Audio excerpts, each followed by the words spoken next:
الحمد لله مخرج الأشياء من العدم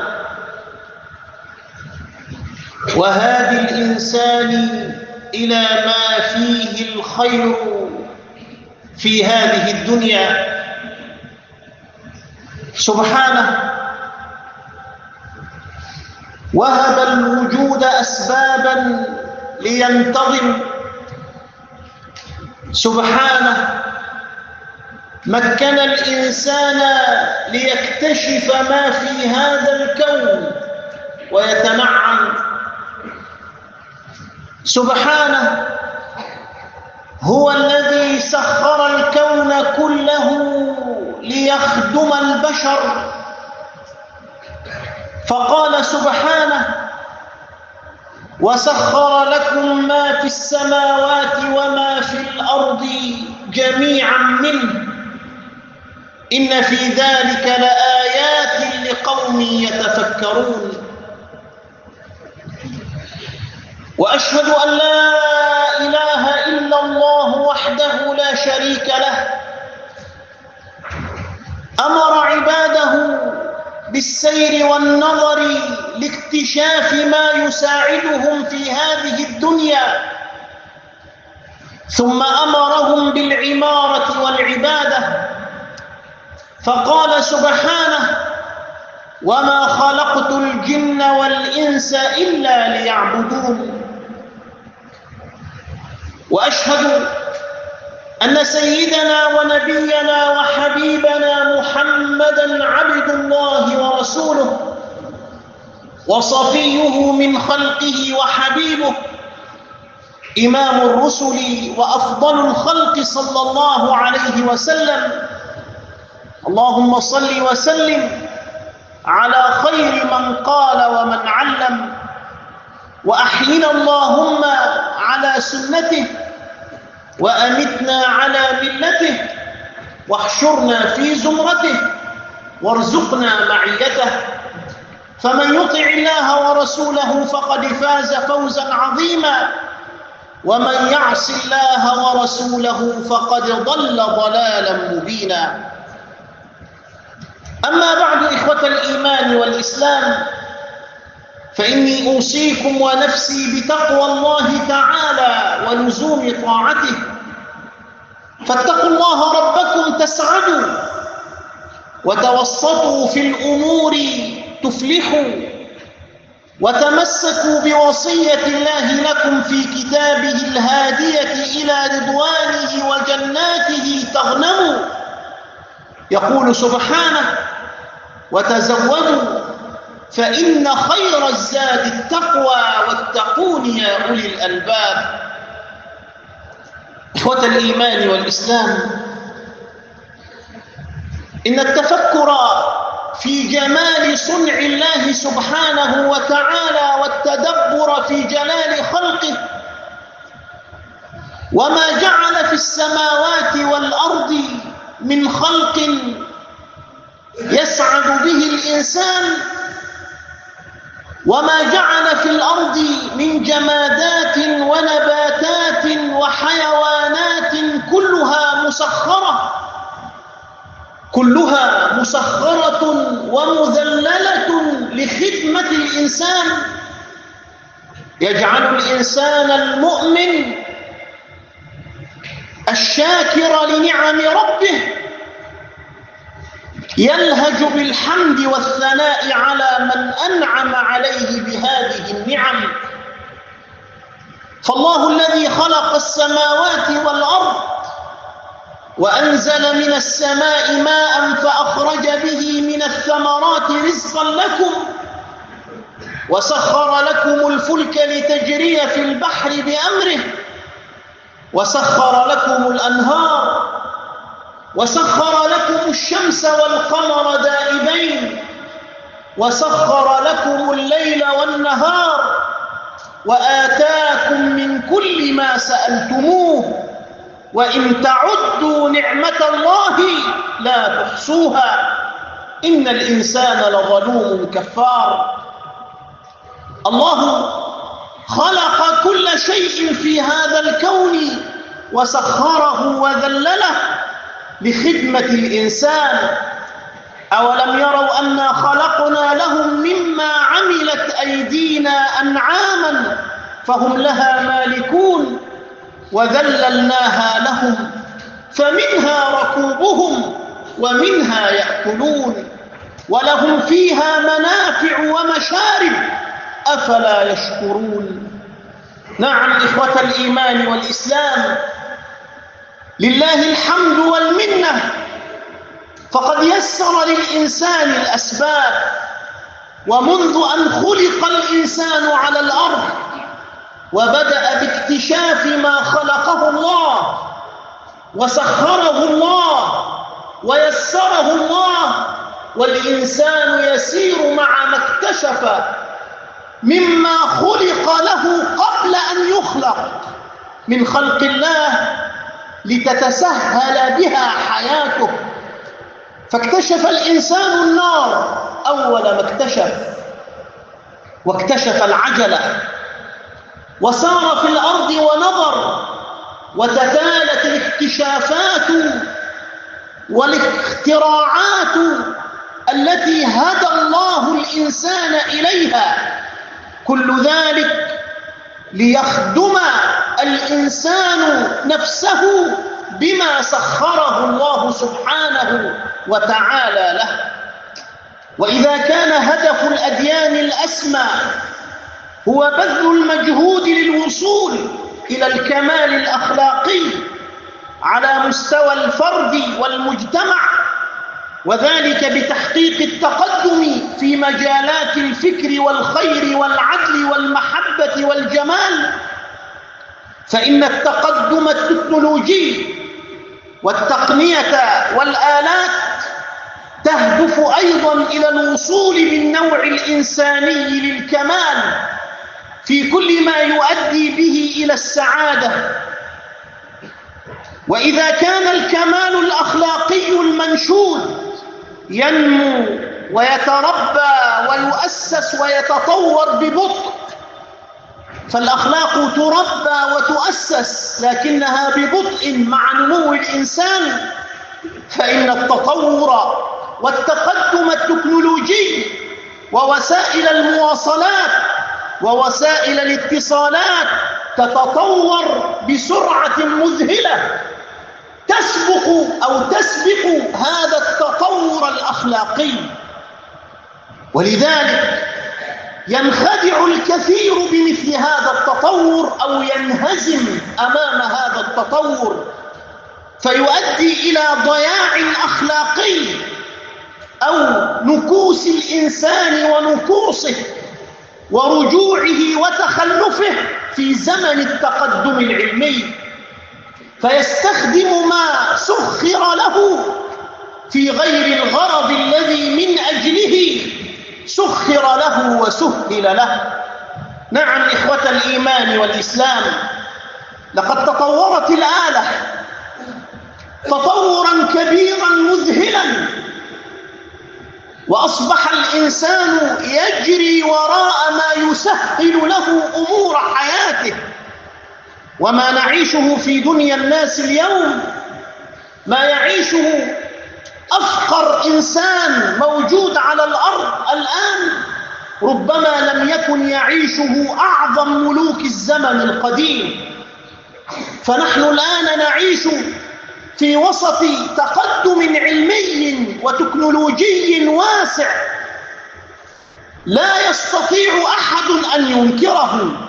فنحن نعيش أو حدثكم من خلال مذياع أو جهاز صوت لم يكن في عهد رسول الله صلى الله عليه وسلم، تجلسون على سجاد وفي وسط تكييف لم يكن موجودا في عهد الأقدمين. ويعيش الإنسان تطورا مذهلا يوميا بل لحظيا في كل وسائل وآلات هذا العصر، ويخلق ما لا تعلمون. الله امتن على البشر بوسيلة من وسائل المواصلات، فقال والخيل والبغال والحمير لتركبوها وزينة ويخلق ما لا تعلمون. وما لا نعلم بعد كثير، لكن الإنسان يسعى لاكتشافه والوصول إليه، فله الحمد والمنة والثناء سبحانه. ثم أنه جل جلاله كرم الإنسان بالعقل، وجعل العقل وسيلة يختصر بها المسافات ويقرب البعيد ويحمل الثقيل. مكنه أن يوظف بعقله صنوف النعم لصناعة تلك الآلات، فجعلها امتدادا تساعده مع عقله وجوارحه، منجزة لأعماله ومحققة لآماله.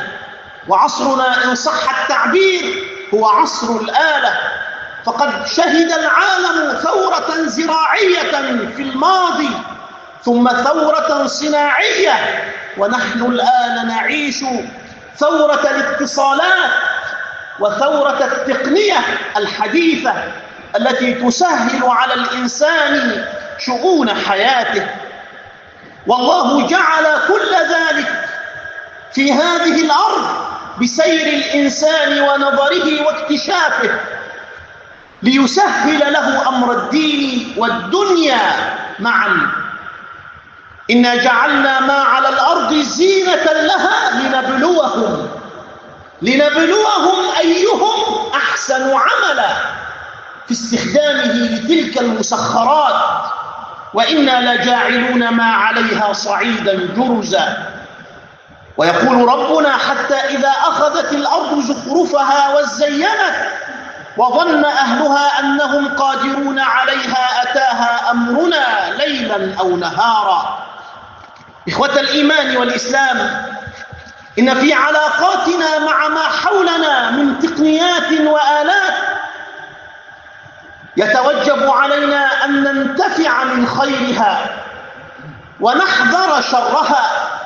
ولا ريب أن الجهاز أو الآلة أو التقنية لا إرادة لها، فهي بيد الإنسان، يستطيع أن يستخدمها الاستخدام الصحيح. فالآلة لا تقرر ما تختار، لا تقرر ما نشاهد، لا تقرر ما نتفاعل معه. أنت عندما تمسك الجهاز في يدك أنت الذي تختار، أنت عندما تستخدم الآلة أنت الذي تختار، ولذلك تسأل عنها.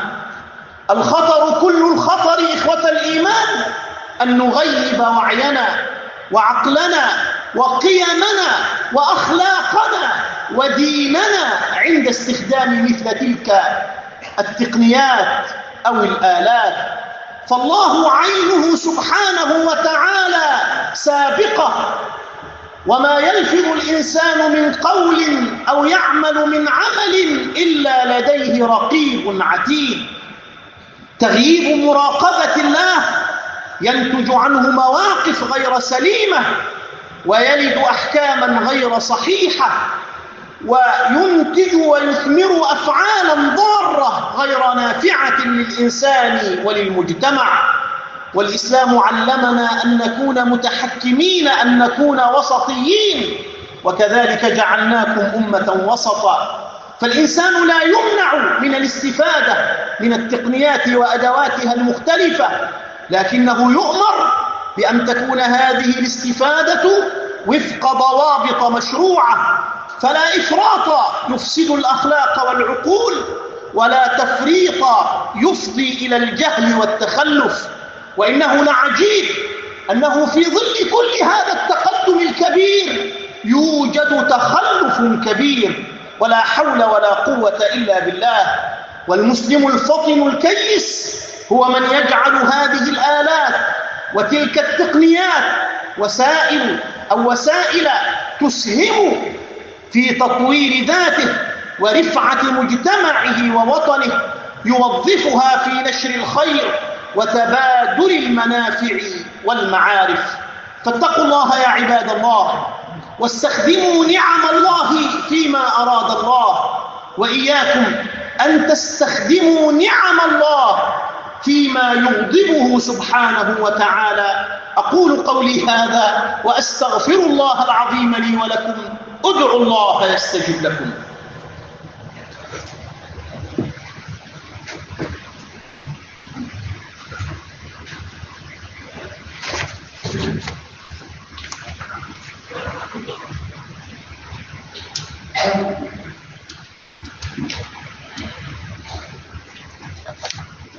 الحمد لله، الحمد لله واهب النعم ومزجي العطايا سبحانه، وأشهد أن لا إله إلا الله وحده لا شريك له، وأشهد أن سيدنا ونبينا وحبيبنا محمدًا عبده ورسوله صلوات الله وسلامه عليه، النبي المصطفى والأمين المجتبى صلوات الله عليه. اللهم بارك وصل وسلم وبارك على سيدنا محمد وعلى آله وصحبه وعلى كل من اهتدى بهديه وسار على نهجه والتزم طريقته وسنته إلى يوم الدين. أما بعد، إخوة الإيمان والإسلام، كل قضاء من الله سبحانه وتعالى لحكمة، ولا شيء في قضائه وقدره يكون عبثا، بل في كل قضائه وقدره لطف خفي يفتح لقلب المؤمن بصيرة تسير به إلى نور الإيمان، ويأخذ به إلى رحلة عميقة نحو دروب الخير وظلال النعم. وجميع النعم التي أنعم الله بها سبحانه وأسبغها على عباده أمانة سيسأل عنها. وقفوهم إنهم مسؤولون ثم لتسألن يومئذ عن النعيم. فما أنت فيه نعيم ستوقف وتسأل عنه، فلا بد وأن تعد للسؤال جوابا. نعم، إنهم سخروا هذه النعم للحسنى فجزاؤهم الحسنى، نالوا الثواب وكانت عاقبتهم الحسنى. وإنهم سخروها لغير ذلك وأضاعوها عاشوا في تبعاتها وحرموا بركتها. ولكل درجات مما عملوا وما ربك بغافل عما تعملون. وكما قلت لحضراتكم، فإن من جمل النعم التي أنعم الله بها علينا ما اختصه وما اختصنا به في هذا العصر من آلات وأجهزة وتقنيات كثيرة في عددها يكاد الإنسان لا يحصيها. فلينظر كل منا فيما يستخدمها وكيف يوظفها، فإنه سيسأل عنها. سيسأل الإنسان عن هذا الهاتف الذي في يده، ماذا فعل به؟ سيسأل الإنسان عن تلك الآلة التي يصنع بها. سيسأل الإنسان عن كل صغيرة وكبيرة. المعلم الذي أمامه سبورة إلكترونية حديثة سيسأل عنها، ماذا قدمت بها من نفع؟ الصانع الذي تحت يده آلة تسهل للخلق حياتهم سيسأل عنها، هل فعلت ما يجب؟ المزارع الذي بين يديه آلات وتقنيات حديثة هل يستخدمها فيما يرضي الله أم أنه يستخدم ذلك فيما يؤذي خلق الله لأنه يجري وراء المادة وما شابه؟ كل إنسان سيسأل، وكل شيء سيكتب في كتاب لا يغادر صغيرة ولا كبيرة إلا أحصاها ووجدوا ما عملوا حاضرا ولا يظلم ربك أحدا. وكل إنسان راع وهو مسؤول عن رعيته. بين يديك ما مكن الله لك وسخره لك فستسأل عنه. كلكم راع وكلكم مسؤول عن رعيته، متفق عليه من حديث عبد الله بن عمر رضي الله عنهما. ولا تزول قدم عبد يوم القيامة حتى يسأل. واسمع معي إلى الحديث الذي أختم به هذه الخطبة، حديث أبي برزة الأسلمي، والذي هو عند الإمام الترمذي رضي الله عنه، وهو عند الإمام الترمذي في السنن، وقال حديث حسن صحيح: لا تزول قدم عبد يوم القيامة حتى يسأل عن أربع: عن عمره فيما أفناه، وعن علمه ماذا فعل به أو ما فعل فيه، وعن ماله من أين اكتسبه وفيما أنفقه، وعن جسمه فيما أبلاه. والمؤمنون يوقنون أن النعم كلها ظاهرة وباطنة إنما هي من عند الله ومن رحمته بخلقه. ما يفتح الله للناس من رحمة فلا ممسك لها، وما يمسك فلا مرسل له من بعده، وهو العزيز الحكيم. فترى المؤمنين يسارعون في الشكر قولا وعملا ليجعلوا نعم الله التي بين أيديهم ميدانا للتسابق وميدانا للإحسان ومنبتا ومعينا ومؤكدا على الإيمان. هذا وصلوا وسلموا على إمام المرسلين وقائد الغر المحجلين، فقد أمركم الله بذلك، فقال عز قائلا عليما: إن الله وملائكته يصلون على النبي يا أيها الذين آمنوا صلوا عليه وسلموا تسليما. اللهم صل وسلم وبارك على سيدنا محمد في الأولين، وصل وسلم وبارك على سيدنا محمد في الآخرين، وصل وسلم وبارك على سيدنا محمد في الملأ الأعلى إلى يوم الدين، وصل وسلم وبارك على سيدنا محمد في كل وقت وآن وحين، كما صليت وسلمت وباركت على سيدنا إبراهيم وعلى آل سيدنا إبراهيم في العالمين إنك حميد مجيد. وارض اللهم عن الخلفاء الراشدين أبي بكر وعمر وعثمان وعلي، وعن سائر أصحاب النبي، وعن زوجات النبي أمهات المؤمنين، وعن الصحابة أجمعين، وعن التابعين وتابعيهم بإحسان إلى يوم الدين، وعنا معهم برحمتك يا أرحم الراحمين. اللهم اجعل جمعنا هذا جمعا مرحوما، واجعل تفرقنا من بعده تفرقا معصوما، ولا تجعل فينا ولا منا ولا معنا ولا بيننا شقيا أو محروما. اللهم إنا نسألك الهدى والتقى والعفاف والغنى. آت نفوسنا تقواها وزكها أنت خير من زكاها، أنت وليها ومولاها. اللهم ارحمنا فوق الأرض وتحت الأرض ويوم العرض عليك يا كريم، برحمتك وعفوك وكرمك يا أكرم الأكرمين. أعز الإسلام واهد المسلمين إلى الحق، واجمع كلمتهم على الخير، واكسر شوكة الظالمين، واكتب السلام والأمن لعبادك أجمعين، وكن مع إخواننا في فلسطين. اللهم أيدهم بنصرك يا الله يا قوي يا متين. ارحم شهداءنا واشف مصابنا وأعن إخواننا واكشف الغمة وابعث الهمة في قلوب الأمة لنصرة المسجد الأقصى يا الله يا قوي يا متين. كن عونا للمستضعفين من المسلمين في كل مكان، كن معهم وثبتهم واربط على قلوبهم وصبرهم، واخذل عدوك وعدوهم، واجعل الدائرة عليهم يا رب العالمين بقوتك وقهرك يا ذا الجلال والإكرام. نسألك اللهم الثبات في الأمر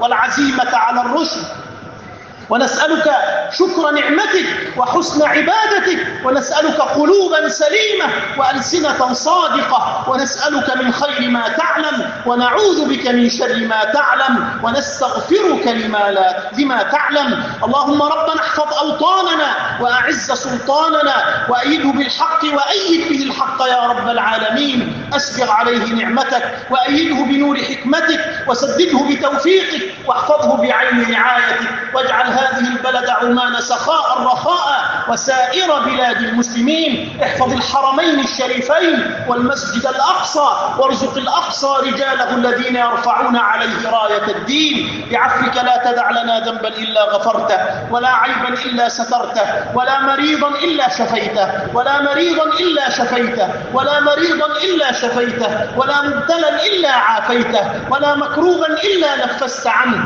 ولا ولدا إلا هديته، ولا بنتا إلا سترتها، ولا ميتا إلا رحمته، ولا حاجة إلا قضيتها بعفوك وكرمك يا أرحم الراحمين. اغفر لآبائنا وأمهاتنا ومشايخنا وعلمائنا وكل من مات من أهلنا وأحبابنا وإخواننا وأصحابنا وأصدقائنا والمسلمين برحمتك وكرمك يا أكرم الأكرمين. عباد الله، إن الله يأمر بالعدل والإحسان وإيتاء ذي القربى وينهى عن الفحشاء والمنكر والبغي يعظكم لعلكم تذكرون. اذكروا الله يذكركم واستغفروه يغفر لكم، وصلوا وسلموا على نبيكم واشكروه على نعمه يزدكم، وأقم الصلاة.